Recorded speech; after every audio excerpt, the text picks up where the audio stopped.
بسم الله الرحمن الرحيم waxaan ka magaalada Boosaaso gobolka Bari Puntland maanta waxaan joognaa buuraha ka dambeeya magaalada Boorama waxaan sameeynay socod waxaan soo marnay 10 kiiloomitir haddana waxaan joognaa meeshaan ka noqonaynaa waxaan sii soconaynaa 10 kiiloomitir runtii waa arrin aad iyo aad u wanaagsan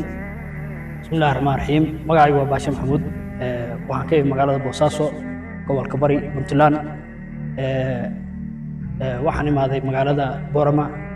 maanta oo jimcaha waxaan soo raacay akhyaar aad u qiimo badan oo runtii caado aad u fiican oo meelaha kale ee Soomaalida ku yar ay sameeyaan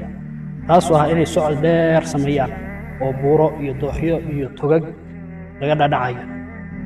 hadda waxaan ku suganahay meel aan u soo soconay 10 kiiloomitir kadibna si socod kale oo waxa noo haray aan magaalada ku laabanayno oo 10 kiiloomitir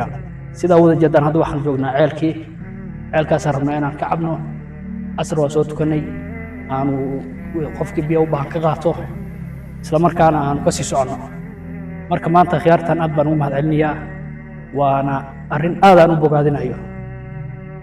runtii waa arrin aad iyo aad u wanaagsan mar haddaa Boorama joogtid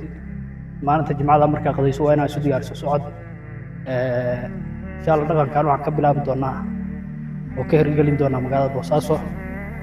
sidoo kale waxaa meeshan maray rag aad fara badan qaar waa naga horayaan qaar waa naga damayaan sidoo kale inta kale group kale way la joogaan